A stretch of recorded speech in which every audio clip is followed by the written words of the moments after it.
All right. And just if we could use the thumbs up, thumbs down, or the yes, no on the participant screen. We're recording this for the group to post for people who aren't able to make it today, but we would also like to ask if it would be okay with you. Nick has I believe a YouTube channel for his business that he would be interested in putting it up there. So if you don't mind giving us a yes, no, if that's if he's got your permission to share that. You won't hurt my feelings either way. All right, it looks like we got a lot of thumbs up, so we should be all right there. All right, so we'll get things going on the breakdown for today. We're going to start off with just a few questions with Nick, and then he has a recent project in Pittsburgh that he's going to share with us, and then we'll dive into just answering questions that anyone might have for him.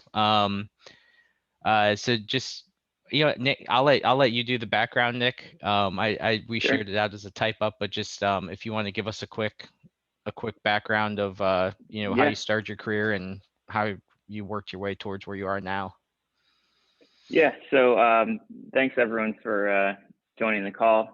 When Jeff asked me to do this, it was exciting and happy to be here and ask me any questions as we go along or at the end, whatever the normal protocol is here. But yeah, I did not grow up in Pittsburgh. I've been here since 2012. We'll get into some of that and some of the questions. I grew up in upstate New York, had a little bit of real estate experience throughout college and stuff, and then went to a Fortune 500 corporate type job out of school, and then ended up starting to dabble in real estate, and then liking that and continuing on with that. And I've been doing real estate in various capacities here in Pittsburgh since 2012 when I moved here. Great. So, I think it'd be just interesting to hear, a lot of people at Tepper, they're gearing themselves up to go work for a large company like that. Mm-hmm. What was the driver and motivator for you to, to pivot and to go out on your own as an entrepreneur? So I was always kind of an entrepreneurial spirit, if you will. It's kind of a euphemism that, it is what it is. But I always was kind of doing entrepreneurial things as a kid, whether, taking stuff out of my parents' basement and selling it on eBay or, just that kind of thing, selling things to neighbors and all that kind of stuff. So I went in, went to school, did a good job, that kind of thing. And I started working in corporate America, and I did not find myself, I always had good grades and excelled at things, and I just didn't find myself doing the same thing once I got in that environment. It just wasn't, I was not excelling. I didn't feel like I was putting my best foot forward. It's kind of, always looking for something different to do. I had worked in real estate during college and for a couple summers, had some interest in it, and then started getting back into that, on the side of my job, just looking for, I knew I wasn't supposed to be doing what I was doing. I was just trying to figure out, what it was I was supposed to be doing, and I fell back into real estate, and continued forward with that and made it a full-time career. Great.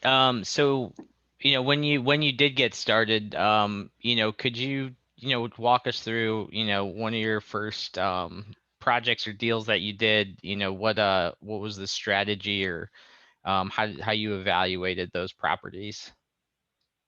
Yeah. So in the beginning, I honestly, I'd love to say I had like this big strategy and it worked out exactly how you would expect, but I really was just trying to figure out a way to make money. It was a side hustle. It was a hobby almost in the beginning.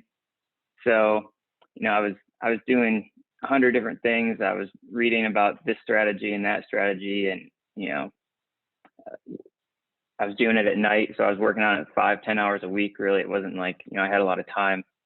So anyway, the first couple deals that as I was working through all of this and the entrepreneurial journey, if you will, I really was just trying to do anything to make money. My first deal that I did, I'd been probably going at it for 6-8 months. I was living with my girlfriend, now wife, so she was watching the struggle and wondering what I was spending all my time doing because it wasn't getting anywhere. My first deal, you know, I was desperate really to make some money in real estate. So I went on Craigslist. We were living in Charlotte at the time. You know, I'd been doing all this marketing and things, and I was horrible on the phone with people. And so I go on Craigslist. I'm like, I'm just going to find a property that's cheap within an hour of where we live. So I found it, and it was actually in South Carolina in this town, Lancaster, that, you know, I drove there and tumbleweeds going through. There's vacant buildings everywhere. This was like 2010 probably. So it was not the best time in the economy anyway. And so I found someone who was willing to sell me their house for $1,000. It was like 45 minutes from Charlotte. And I figured, okay, if I can buy this house for $1,000, I can definitely find someone who will pay more for it. And I was trying to wholesale it. I don't know if anyone's familiar with wholesaling, but essentially finding the buyer for it before I actually close on it. And so I get the property under contract for $1,000. I find someone to buy it at a higher price. I don't remember what it was. So I'm excited. I'm like, okay, I'm gonna make some money. I send all this paperwork to a closing company in this small town in Lancaster, an attorney or something. And they call me a couple weeks later and they say, okay, Nick, we're going to close in a couple days, and you need to bring $200 to closing to close this. And so I'm just like shattered because I didn't understand closing costs at the time or anything. So I essentially had negotiated a deal where I was going to pay $200 for this transaction to happen. So I remember walking, you know, it was my lunch break in my regular job. I'm walking around and I'm just, you know, almost in tears. Like, I've been doing this for 8 months. I think I'm going to make money. And then I failed again. So anyway, I called the buyer, I called the seller, I negotiate with them. And I think eventually I got it to where I made $400 on this deal that took me 8 months to find. It's like, you know, the lowest paying job of all time. So I got that first check and it was validation. Okay, I can make this work. Like I can improve on this and move forward. At least I had closed a deal finally, and that was the first deal. They're a little better these days, but that was the first one. Yeah, so you know, now I mean I think we were catching up again, and you've got, I think, 9 properties that you're holding and renting out, and you got a few that you're you know, doing work on now. So what you know, where do you see this, what do you see this growing to, or what do you see as the, you know, what do the next 5-10 years look like for you? Yeah, so, you know, I've been doing, you know, that first deal was 2010. It's now 2021, so 11 years later. You know, I've wholesaled, you know, a couple hundred properties now. I've flipped another, you know, fix and flip. I don't know, like 10 or 20 probably. I don't do as many of those. And yeah, I've got about 9-10 rental units currently rented and working on some others. So, you know, in the beginning, it was probably like I don't know if it was an ego thing or just it sounded cool. I was like, I want to have 100 properties one day or 100 units. And the number is just kind of, you know, picked out of nowhere.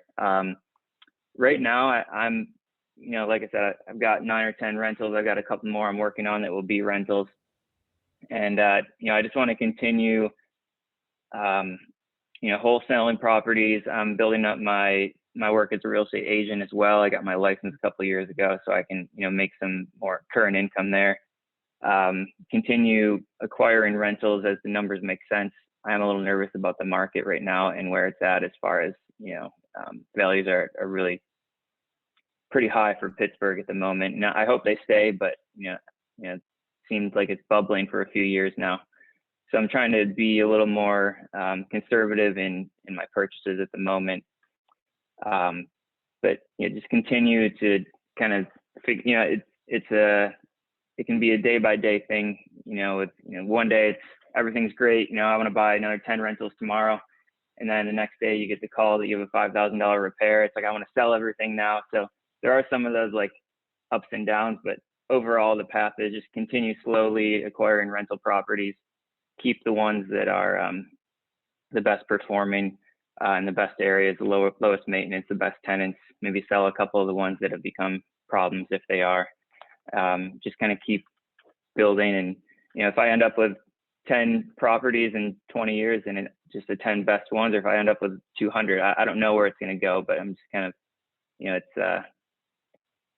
yeah, I don't know if that answered the question, but that's No. just kind of where my head Yeah, goes no, on a daily that's basis really with it. good. I Yeah. mean, it sounds like it's sort of a constant, battle of sort of feeling it out and refining what works and as you Hmm. go. Some of and I think we're going to do something later on this about just, the process of purchasing a home. But in our conversations, you mentioned, there's a lot of creativity when you're doing what you do in financing, whether it's borrowing from friends or family or using different types of lenders. Could you speak to some of those different funding pipelines that you use and use regularly?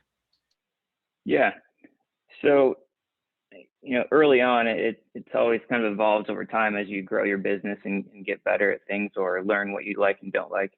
Um, Early on, I wasn't sitting on a pile of cash. I didn't have, a banking relationship for like, hey, we're just going to fund all your properties. And I didn't really have any investors who were, willing to work with me in the beginning. Not that they weren't willing. It was just, I was figuring out what I did and didn't know. So in the beginning, I actually was doing some like seller financing deals. So one property I bought, it would have been a $30,000 purchase if it was a cash purchase, but I ended up paying them 60,000. I got an interest-free loan from the seller over 15 years. I still own that property, so I pay them 300 a month, and after expenses, I net 500 a month from my tenant. So I make 200 a month on that, plus it'll be a free and clear property in another 7 years. So seller financing was something early on I was doing more of. These days, I don't know if anyone's familiar with hard money versus private money, but it's kind of higher interest, short-term loans just to purchase. If you're going to buy a fixer-upper, and this is kind of one of the properties we're going to talk about later, Jeff, but a bank's not going to generally fund an extreme fixer-upper. They want something that's a performing asset. So I go to friends and family mostly, occasionally a hard money lender, and you're paying a higher interest rate, but they fund the purchase and the repairs in the beginning, and then you go back and you can fund it through a bank later on to pay off those short-term loans. Or if you're flipping the property when you sell it, that loan gets paid off. And of course, there's traditional bank financing. You 20% down, 25% down on a performing asset, and the bank will loan on those. Those are usually based, somewhat on the property, but also on the borrower. Great. So I feel like, there's always got to be at least one question these days, COVID related. So, and you hear about lots of very high unemployment rates, which have been tapering back down. But to what extent would you say your business has been affected by that? Whether it's an acquisition or tenants that you have in place that maybe lost their job and need some relief when it comes to paying the rent. Yeah. Yeah. So, when COVID started, I think it was probably March last year when things were really, picking up in the COVID world. And, there's a lot of uncertainty for everyone. I remember reaching out to all my tenants and just checking in with them, A, as a human, how you doing? And B, do you foresee any issues at the moment? And if you do, feel free to call me, tell me about it. Don't hide it for 6 months. And then, so anyway, I think I've been pretty lucky. I think part of it was because I reached out in the beginning and opened that line of communication with them. But I've only had, I think, one tenant actually thought he had COVID, but at the time couldn't even get tested based on the availability of tests. And he's an Uber driver, which obviously has been affected. So he I think had to pay late 1 month, but then he caught up and he's been fine ever since. Then I had another tenant who said, hey, can we pay half this month and catch up within 2 weeks, then catch up again next month? And that's really the only two issues out of 9, 10 tenants that I've really had COVID related. So I think I've been pretty lucky. There was one tenant who traditionally pays at the last minute, and he actually was paying early for a little while. So I don't know if that was when there was the extra stimulus checks were, or I don't know if it was stimulus or unemployment checks were coming in kind of last summer. He was actually paying early. So I was getting some of my tenants paying a little earlier based on, you know, maybe having some of that extra help from the government. That's great. Definitely sounds like you've been pretty fortunate, and a lot of that communication really helped you manage that. You know, when you're operating in the capacity that you are and you have so many projects going on, there's a lot of value in having a team of people you can trust. You know, when it comes to picking out whether it's your closing attorneys or just all the way to the contractors you're working with. You know, what are some of the characteristics you look for in good partners to build a relationship with professionally? Yeah, that's a good question. I think the biggest thing, and this can go in any business or really anything in life, you know, word of mouth is huge. Getting referrals from people that you know that are similar to you in personality and you know, ethics and values and whatnot. You know, my closing attorney, I was referred to him. I don't know, 6-7 years ago. He's done pretty much every closing for me since then. You know, and you know, he's been a great asset. And he was a referral from someone I was actually like kind of partners with on some projects at the time. And you know, so that's I think word of mouth. Contractors, you know, that's huge. The best contractor I work with, he's done a renovation at my own personal house and a couple others for me now. And he was a referral from a neighbor who develops properties in my neighborhood. And I'd seen some of the great work that they were doing. I didn't know who was doing the work, and then eventually got that connection. And he's been one of the, you know, the best contractors I've ever worked with. I'm trying to work with him as much as possible. And the times I've hired people and it hasn't been word of mouth are the times, you know, that I didn't have that personal referral, are the times that have, you know, it works out sometimes and sometimes it doesn't go well. So I think word of mouth is the biggest thing, especially dealing with contractors. Yeah, no, that's great. I mean, I know we've done you know, most of our house here, and it's a guy who, you know, he pretty much is dedicated to this neighborhood only because there's so many units, and Mm-hmm. it didn't take much to reach out to a few neighbors and to just hear how things went, and it was a big help for us. Yeah. Yeah, I guess I'm just gonna give you, you know, I'm gonna just one or two more, and then we'll jump into the property you've done recently. Yeah. You know, I guess I'd just be interested. It seems like you're at a point where there's potential to scale. Are there any, you know, do you foresee yourself, you know, expanding from either a personnel standpoint or implementing any types of technology to keep things going, or do you see yourself staying kind of as a one person operation that's delegating and managing the work? Yeah. So at the moment, you know, I like where I'm at. You know, I manage all my properties. I've interviewed some property managers on and off with the thought, like, do I want to scale this and go, you know, a lot bigger? And property managers have a bad rap in general. You know, that would be something you definitely, if you can get that referral, is worth it. And you know, the people I talked with, they were confident. I think they would have been fine, but the cost was just so much for someone that has the number of units I have that, you know, if I was working a full-time job and had 10 rental properties, you know, I would definitely need a property manager. But you know, taking on some of that work myself at this point makes sense because they want, you know, the amount of, you know, the 10% every month plus the half month or full month of rental, you know, renewal fees and stuff is a lot of, it's basically all the profit. So, you know, on that side, you know, if I grow, you know, say I end up with 50 or 100 units, I'd love to like bring an in-house person in, and in the interim, I might, you know, there might be a time where I need to, you know, hire it out and kind of bite the bullet on that 10%, you know, management fee every month. You know, as far as, you know, I know other investors in town who do, you know, they're always trying. I know people who buy properties simply to keep their workers busy because they have a full-time crew. I don't want to just buy something to keep people busy. I want to buy it because the deal makes sense.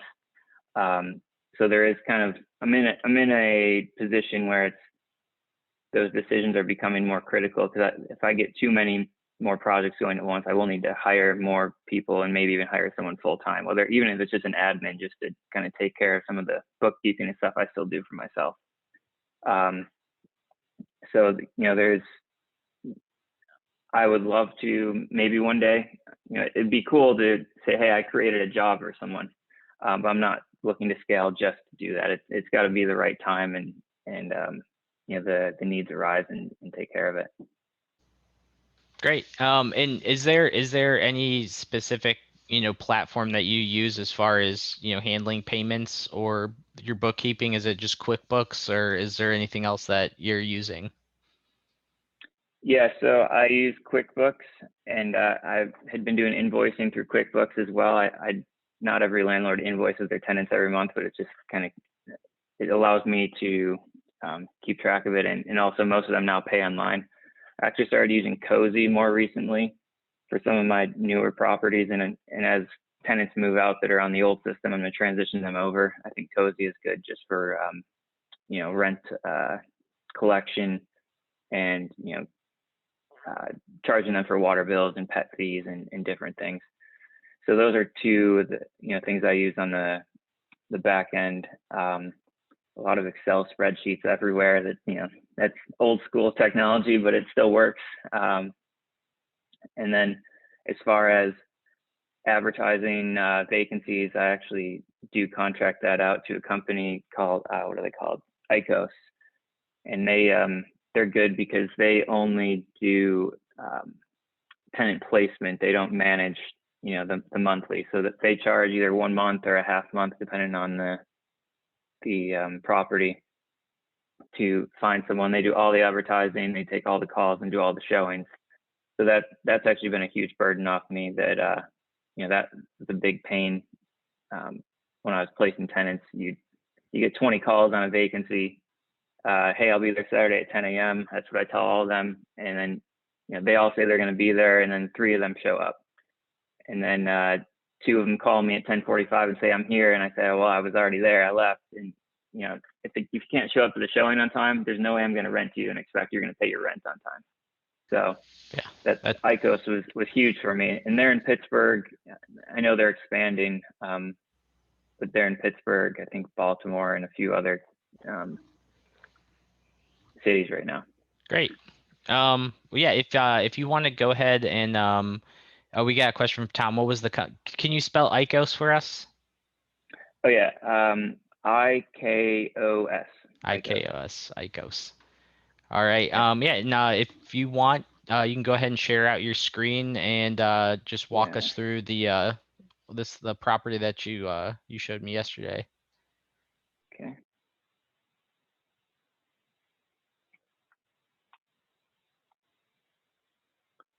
All right. Can everyone see the screen? Good. Okay. All right. So this property, 835 Downton Way. This is in the north side of Pittsburgh. The neighborhood's Allegheny West. Actually, I live about a 1-minute walk from this property. So when I got this lead, I was pretty excited about the opportunity to, I know the neighborhood, and to manage something from that close is pretty easy. So here's a map. If you guys are, I'm sure most of you are familiar with Pittsburgh, but this is the north side here. Heinz Field is down here. Here's downtown. I think Carnegie Mellon over in here somewhere, not in the general area. So that's the location of the property. So it's the one in the middle here. I purchased this in August of 2019 for $50,000. Renovations ran from 19 into 20, put another 110,000 in renovations. This is a full gut job renovation. It's now a 2-bedroom, 1-bathroom house, about 1,000 square feet. It's rented as of last September for $1,750 a month, and I got an appraisal last December, just a couple months ago, and it appraised for $246,000. And actually, you had asked the COVID question earlier, Jeff. This property was delayed because of COVID. So we started in late 2019 on the renovations. We were about, it had been gutted and doing some framing, and then COVID hit. So we had to stop construction for about 2 or 3 months on this property when COVID had really shut everything down. So I bought this deal from a wholesaler. I remember getting the lead. They were asking about 75, 80,000 for it. In hindsight, I would have paid that for it, but I knew the neighborhood, and they said, hey, we're showing it on Saturday. No one else showed up, so I decided I could offer a little lower, and I offered them 50,000 at the beginning, and just kept following up with them for about a month until they were able to get the price down. The funding is a private lender loan of 150,000, which covered the purchase, closing costs, and about 90% of the renovations. And when I got that appraisal at 246, I refinanced with a loan of 171,000, which paid off the 150 and recouped some money I had into the deal. And I think I actually got a little bit of money on top of that. So I technically have infinite return on this property at this point. If you guys are Bigger Pockets fans or familiar with the BRRRR, buy, renovate, rent, refinance, and repeat. So this lender has actually now loaned me one of my recent projects, $100,000 to purchase. It's a $70,000 purchase with about a $30,000 renovation on my next flip. So I repeated using the lender's money.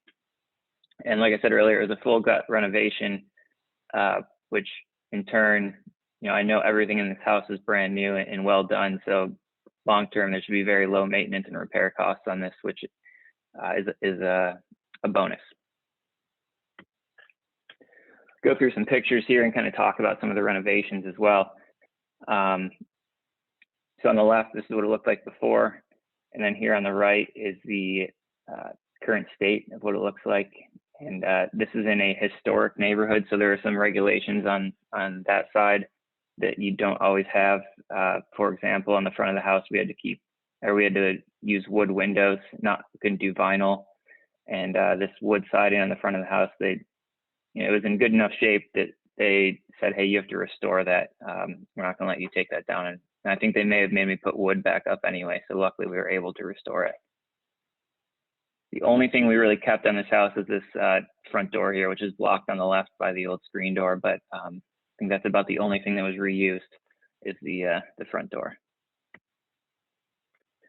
So this is the same location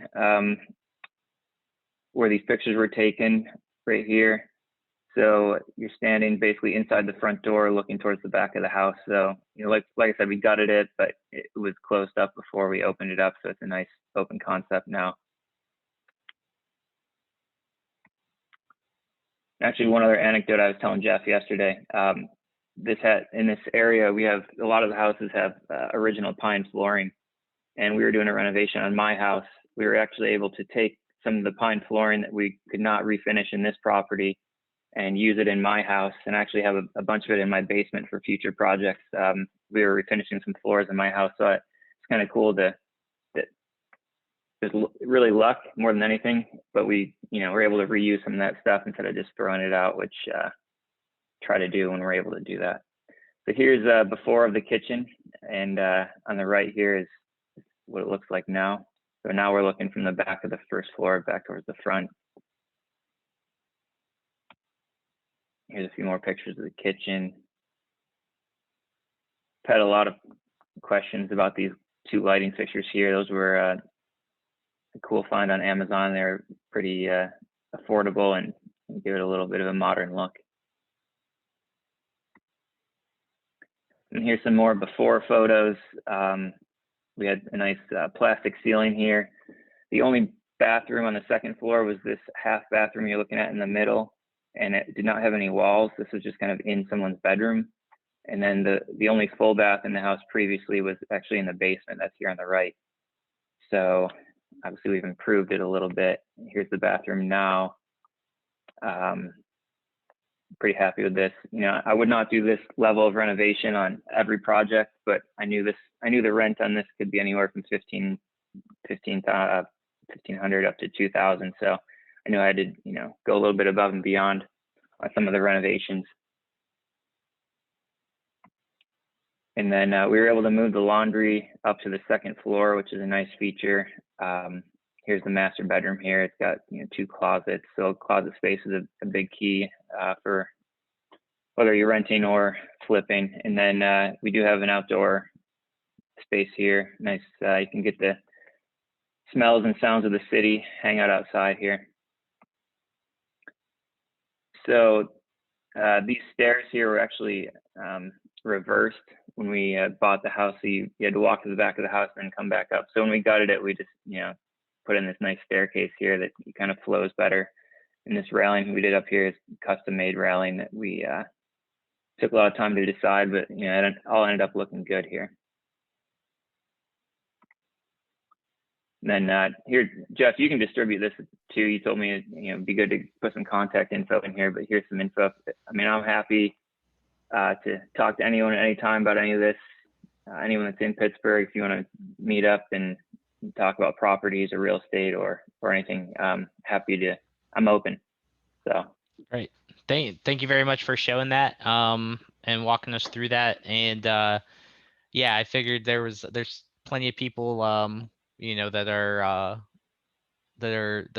in Pittsburgh and staying in Pittsburgh, so I might as well create the opportunity to do a little networking. At this point, if anyone has questions, we can just go ahead and open it up and just start answering some questions.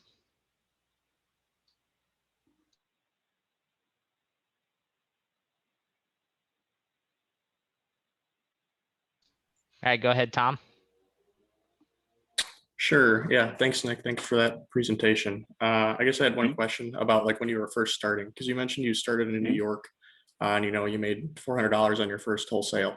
So what were some of the like the getting started, like moving to your first or second properties, and you have some rentals that you hold now, were you doing some of that work yourself, or just using your 9-to-5 to kind of fund that?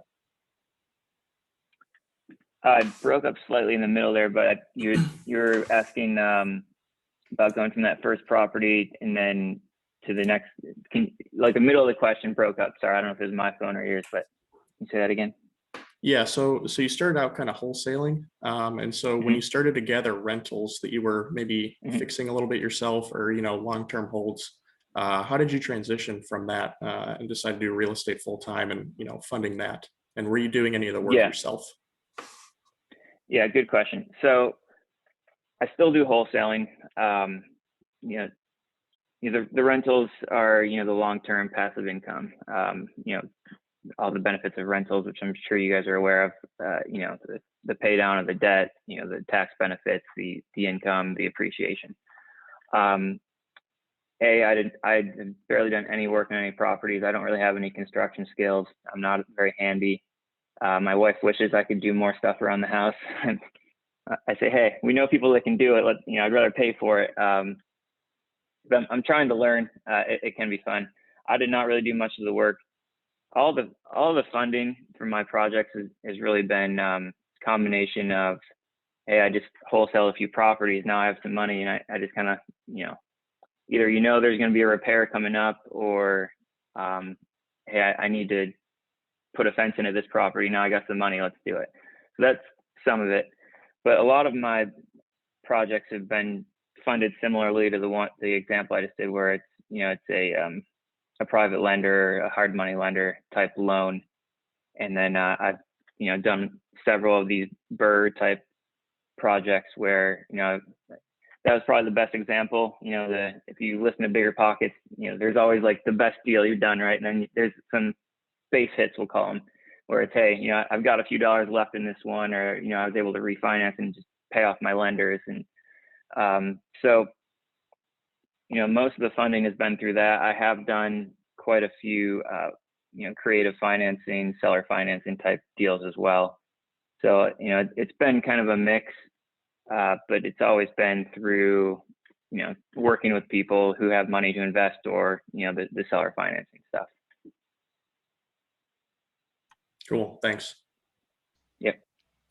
All right, I got John up next, and then Becca Becca after John. All right. Hey, thanks, Nick. This was a really good presentation. So I was wondering, when it comes to picking properties, are you focused on specific areas, a specific customer type like students or young professionals, or really what goes into that decision process? Okay, yeah, good question. So as far as picking properties, I've always, sometimes landlords get a bad rap. They're the slumlords and they buy properties and don't fix them up, and they're in low end areas, which most people know is not the case. That's kind of like how they're portrayed in the movie or something, right? I've primarily bought in areas where I'd be comfortable living myself. And so, I tend to have more like young professionals, or Pittsburgh has a lot of blue collar areas, and there's there's a lot of good people in those areas. That I have taxi drivers, I have a guy who works at the casino as a blackjack dealer. I have a young couple who they're just starting out. They're an admin and they're going to school for like HVAC work. So I've got a big, and then I have people, actually the person renting near me, their family owns a lot of real estate, and they just wanted one of the kids wanted to move back to the area. So she has some business ownership through her family. So it's a wide range of people. But primarily I'm looking at, is it an area where, the property could appreciate, can it cash flow now? And, is it some place I'd be comfortable going to if I had to, go to the property? And, I've been in a lot of neighborhoods that I'm not necessarily comfortable in, looking at properties, and, it's not a great way. You just kind of feel like, am I safe here? I think we all kind of know how that feels. It's hard to describe it. But that's where a lot of my properties are located. And I do pick based on who I think the tenant might be. But a lot of times it's, is this a good real estate market, and people want to live in good, safe areas. So. All right, great. Thank you. Yeah. All right, go ahead, Becca, and then Jake, you're on deck. Hey, Nick. So I have a couple questions for you as a local Pittsburgh native. The first one's maybe a little bit harsh, but how do you justify that rent on the north side, right? Like, I know the north side's growing and changing, and I can see why you would want to have properties there. But I never would have imagined that you'd be able to get $1,750 on the north side. So I'm just curious how you come to that number and how you find tenants to fill it. Yeah, so it's not harsh. It's a good question. I'm not a Pittsburgh native, and I can give you some background. My wife, the reason I'm here in Pittsburgh is my wife grew up in the South Hills. So long story short, when I was getting into this business, we moved to Pittsburgh for her work, and I was just learning Pittsburgh with a fresh perspective, we'll call it. Like, I didn't have any preconceived, because there's a lot of, the north side doesn't have the best reputation, and the north side is a huge area that has 20 different neighborhoods, right? So anyway, like, that house is right near where we live. I know the area. I live here. It's a good area. And when we bought this house, I had been telling my wife for 2 years, we need to look in the north side. It's really nice over there. And because of her, like, long-term had been from Pittsburgh, it took me a while to get her to even look here. And then the first house we looked at here, we ended up buying. We didn't even tell her family we bought a house here until we were like a week from closing, because we didn't want some of that old Pittsburgh mentality of, hey, the north side is not a good place to be, to cloud our judgment of like, hey, we know this is a good neighborhood and a nice house. As far as justifying the rent, I kind of just knew other properties in the area were renting for, knowing the area. It's probably why I was able to negotiate the price a little bit, because it's not Lawrenceville, which everyone knows is a hot area, and it has been going up for years.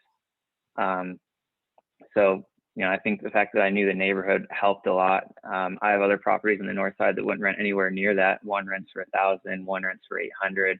So there's, it's a niche area that, I just kind of knew the area. I actually started out asking like over 2,000 on it. So it took a month or two for it to get rented. I just dropped the price a little bit till, I had the right level of interest. So it's kind of the supply and demand of the market told me as well. If it ended up renting for 1,200, I would have had to deal with it. So. Yeah. And I think having that fresh perspective on the city is probably really helpful, right? Because you can see how it's growing and changing in different ways. I personally live in Lawrenceville, so I know what you mean. It's crazy how the prices have increased over the past 5-10 years. When you look at properties, are you looking primarily on the north side, or do you look at anywhere that seems to be an up and coming area? It doesn't have to be up and coming. I mean, that helps.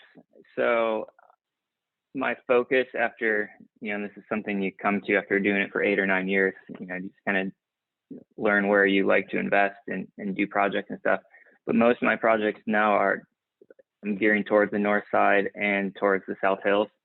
I just happen to know the South Hills because that's where my wife's family is from, and I was traveling through there a lot, as we were, getting our roots down here in Pittsburgh. So there's a few pockets of the South Hills I really like. If you know the areas, I like Castle Shannon, Dormont. Brookline kind of got a little pricey, but it's still okay. And then in the north side. But I'm on a lot of like email lists from wholesalers. I know a lot of other people, agents who are looking to sell properties. I do have a business partner, not in my rentals, but in some other aspects on the wholesaling side, where we get a lot of leads that are really anywhere within an hour of Pittsburgh that come across, my computer. And I'm actually the sales guy basically for his company. So I'm going out and looking at all these properties, and I discover new neighborhoods and say, hey, well, maybe I would want to have a property here. So, but my focus, if I'm actively looking, is north side because I live here, so I know the area a little better. And there is some of that up and coming aspect of it, and then the South Hills. Thank you. All right, go ahead, Jake. Awesome, thanks. And Nick, you mentioned, when COVID-19 hit, you started reaching out to all your tenants. And I'm curious, from an investor's perspective and a business owner, were there other like actions that you took or like scenario planning that you were thinking about? Or what were the questions you were asking, trying to figure out how to navigate that crisis? Good question. Looking back on it, we all of our lives were affected one way or another, whether we knew someone who got sick, or business lives, or just, the whole, stress of this big change in our life. So I can't say I had like some great plan in place, or some like, I feel like big companies have like crisis planning way ahead of time. Like I was not, I'm just, day to day, like, hey, this property looks good, let's buy it. This tenant's great, let's, try to extend them. So I didn't have any like great foresight. But I think just being a human with people is important at the end of the day. Having some compassion, I think that could come back to bite you sometimes as a landlord, especially if you're too nice. But I just said, hey, I kept it simple. How you doing? I hope you're okay. I know this is a crazy time for all of us. Please let me know if you foresee any issues, whether it's through work or health or otherwise, or family. And let's try to figure it out together. I'm not here to kick you out of your house. I'm just here to figure this out together. So I think just being human was the biggest thing. And I think, like I said before, landlords can get a bad rap. I think 90% of landlords probably did something similar, honestly, whether they're one-man shop like me or a big management company.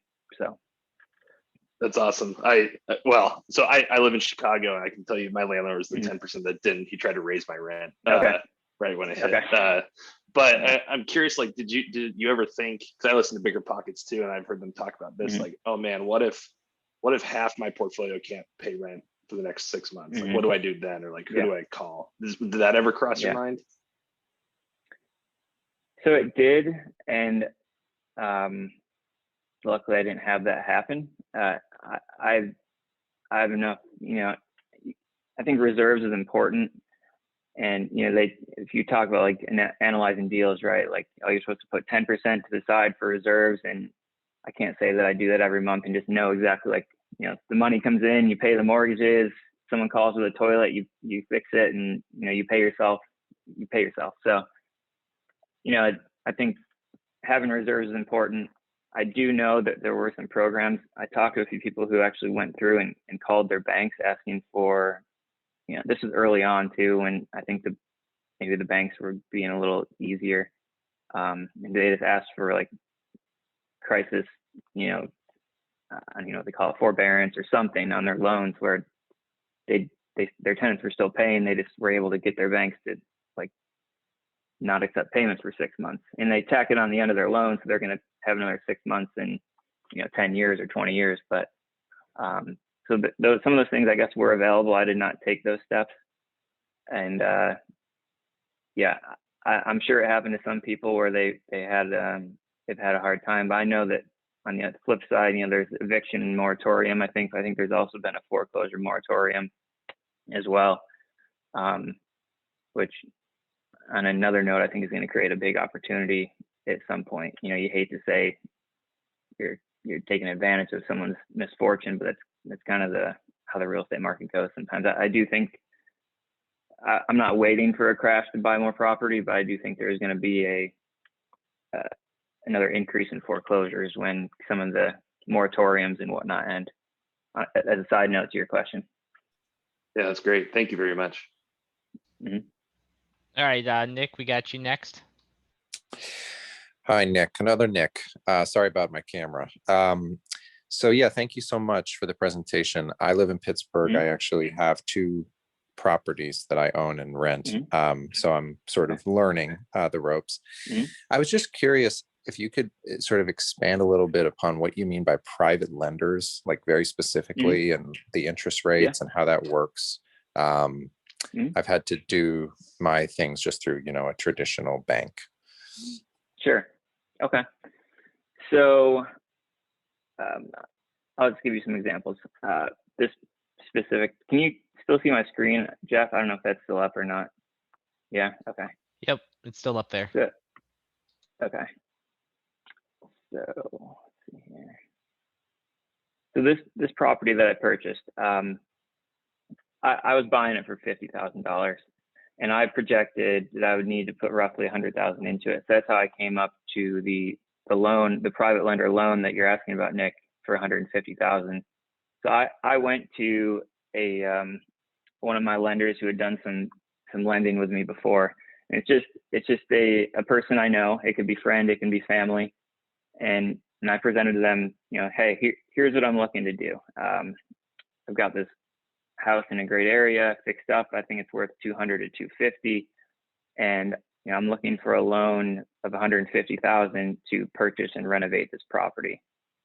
So, this person said, yeah, I have the money available right now, and we negotiate an interest rate. Those rates can vary. If people are making 2% in the bank, they might love 5%, or they might want 12%. It can vary. Hard money lenders are similar, but they're a business who does these type of loans. They're usually 15%, plus you're paying loan points. So if you're dealing with a friend or a family or even a referral, I've done a couple of referrals, I think anywhere from 7 to 10% is pretty common. And so when I take these loans out, it's just an interest only loan. So that 150,000, it pays for the purchase, and then the closing costs, and then whatever's left is what I'm using to renovate the property. And if I go over that, I got to use my own money to get it done, which happened here. I think the total invested in this property is about 160. So I ended up with about 10,000 of my own money in it to finish the project. So along the way, as soon as that purchase happened in August of 2019, I started paying my lender on this $150,000 loan. I think that comes out to, and this one is about $1,200 a month just in interest. So he's making $1,200 a month on this, and the loan balance stays at $150 for the entire time until I'm able to repay him. And on this particular one, I think we did a 2-year term. So I had up to 2 years to pay him back, and his full amount, and paying interest along the way. And that's how that went. So did that answer the question, Nick? Yeah, absolutely. I mean, it seems, and correct me if I'm wrong, but it seems like that is kind of a high level move in the sense that you really have to have your contractor on point to understand the costs and then be good enough at what you're doing to get the rent, get the rental in. Because if you can't, if you hit that 2-year mark, what else would happen? I guess would you have to get a different loan, or would you give the property over to this person? So you'd have some options, and you'd want to address it right, before you get to 2 years, right? But say at 18 months, and you have 6 months left, it's not something went wrong. Maybe a global pandemic, and you can't do any construction for 6 months. I don't know. But the options would be, hey, sorry, this is not looking good. Do you want this property that's 80% finished? Or, hey, could we extend this for another year, and maybe I'll pay you a higher interest rate on the next 12 months if they're, want to negotiate with you. Or, like you said, you can go find another loan, whether it's another private loan with another friend or family, or maybe you've got to a point where a bank might lend on it, but maybe not the full amount. So you can, make up the difference with your own money. So there's a lot of different options, but the worst case option would be, theoretically the worst case option, you would have to give the property to that person, and then they're going to go ahead and sell it to get their money back, or maybe they just keep it. So thank you. Yeah. And I'm gonna go ahead. Go ahead, Nick. Sorry. And another note on this stuff, like on these loans, you don't always have to fund the entire project through a lender. On this, if I had said, hey, if I could only find someone who's willing to lend me $100,000 for this project, but I believed in the project, I could have said, hey, I'll take the 100 that'll pay for the property and get me halfway through the renovation, and then I'll put my own money in to finish it up. So there's always, it doesn't have. I remember in the beginning I got hung up on, like, what if I end up going 10,000 over budget? Was this a bad deal? And once you do a couple of them, you start to, the mechanics of it just work a little better, and you start to get more comfortable with what you're doing. I was just going to build off of Nick's question there about the private lender. You made the delineation between a hard money lender being a business with a higher interest rate. So would it be safe to say that private lender is, a business contact you made along the way who's just doing this, on more of a personal level? Yeah, you're right. So a hard money lender is they're usually pooling a lot of people's money together. And then, they have advertising costs and overhead. So they're going to charge 15% plus, some of them charge up to 5 points down the loan as well. So it's a pretty expensive loan, but if it's your only option, and it's your only way to do a deal, and it's a really good deal, it's what you got to do. But they lend, a hard money lender is almost solely on the asset, on the project. Of course, they're going to look at who's borrowing the money, but whereas a private lender, it's more the friend and family. Hey, they've got $100,000 sitting in a bank account making 0.5% or something, 1%. So, or it's in the stock market and they're not feeling good about that. So I had someone recently say, hey, I'm not sure about the stock market. I'd like to put $50,000 into something different, just to diversify a little bit. So I'm keeping them in mind for next time I need somewhere in that neighborhood loan size. Great. I don't see any. Oh wait, we got Nick. We got one in the chat from Ruben. Nick, are there any good online communities or blogs that you subscribe to? What about podcasts? I know you mentioned Bigger Pockets earlier. Is there anything else that that you take a look at? Yeah, podcasts are great. Bigger Pockets is one of the more well-known ones, and their online community is obviously well-known. That's where they started. So that's one.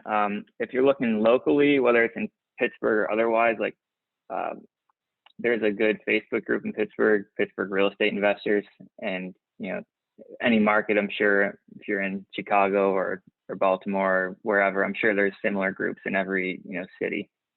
So going on Facebook and just looking for those groups is a good place.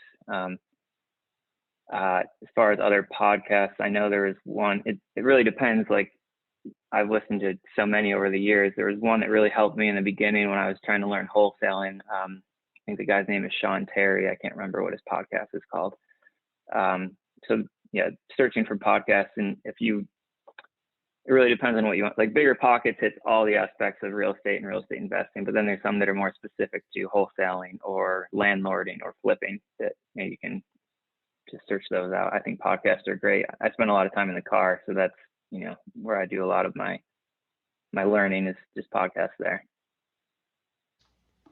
Great, thank you very much. I don't see any other hands at the moment, Okay. or any other questions. So I'm gonna go ahead and hit stop on the recording here. Looks like we got one more, Jeff. Oh, we do? Okay, go ahead, Tom. Yeah, thanks. Sorry, I had one more on kind of like the tenant management side. So you mentioned earlier on the property that you showed here that you ended up renting for $1,750, but you originally had around $2,000. So when you're working with Cozy, what kind of metrics are you using to place tenants? Are those things that they kind of set themselves, or you kind of work with them on? And then for your long-term rentals, are you managing all the maintenance costs, and does that go through kind of a different email and phone, or how do you take those calls and such? Yeah, so I think there's two parts there. One is kind of the metrics on I think you were asking, like, how do I determine if I think it's going to be a good investment, more or less? Is it going to make money? Yeah, I mean, that's you got to kind of know your market, and you have to make some more or less educated guesses when you're analyzing a deal. But yeah, on this particular one at 2,000, I knew I had a low end where I could be maybe 1,500, and this would still make money, this particular project. But I knew there was some upside of maybe up to 2,000 or so. So I ended up right in the middle there. So I guess sorry to jump in. In terms of metric, I meant maybe more like for tenant screening, like a credit score, or like do you look at 3 times rent, or how does that work? Yeah, I look at I think it's 3 times rent for your monthly gross income before taxes. Credit score, I want to say is 600 is kind of the minimum, but you can really set it wherever you want it to be, and sometimes you have a property and you set it at a certain place, and then you realize you might have to relax your criteria a little bit. You just got to be. I know there are some, like, I'm not a lawyer, but there are some like legal things you have to do as far as if you decide to relax your criteria, you have to relax it for everyone. You got to be consistent and make sure that you're telling everyone the same thing. So yeah, I think it's either 600 or 620 where I usually set the credit score limit. And then when I go to advertise the property through ICOS, I think in their system now it's pretty good. It's actually, you can kind of enter all this in your portal, but they say, hey, what is your minimum credit score? What is your minimum income for the tenant? Some other things that are, I say no prior evictions, or maybe no evictions within the last 5 years. You can decide if you want pets or not. That's really a personal preference. So those are some of the other things that go into it as far as criteria. Great, thanks. And then sorry, one more on the tenant management side. Do you take since you have about 9 rentals or so, do you take all those maintenance calls through your personal phone and email, or? Yeah, at this point I do. So depending on if you listen to some of the podcasts and read landlord books and stuff, if you're self-managing, like, you can pretend you're the manager and not the owner and stuff, but it doesn't fit my personality. I tried it for a while. Now I just, hey, I'm Nick. I own the property. I'm going to be your landlord. You call me or email me when you have something, and I want to know if there's something wrong at the property. So I don't want them to not call me and but occasionally you'll get someone who calls a lot about some things that are seemingly minor. So then you really gotta, there's a lot of gray area. There's more of an art than a science. I mean, there's some science to it, but it's kind of an art too. But yeah, I do take all the calls at the moment. It would be nice one day. I was mentioning property management. There's not so many calls that it's overbearing, but it seems like they all happen in like the same week. You get like 8. It's just, I don't know. It's always like midsummer and then like maybe early winter where it's like you get that week where it's like everyone's got something going on. So it is what it is. Yeah. Yeah. Great. Thank you. Mm-hmm. All right. Well, I think that covers all the questions. So I'm going to hit stop here. Just wanted to thank you very much for joining us today, Nick. Really enjoyed hearing about the work you're doing in Pittsburgh and how you've really grown this business from scratch and built it out over the last 10, 11 years. Yeah. Thanks. Yeah. Thanks for having me. Like I said, Jeff, you can distribute my information. You have it all. I'm happy to talk to anyone, answer questions, or anything. It was an honor to talk to your group, so I appreciate it. All right. Thank you.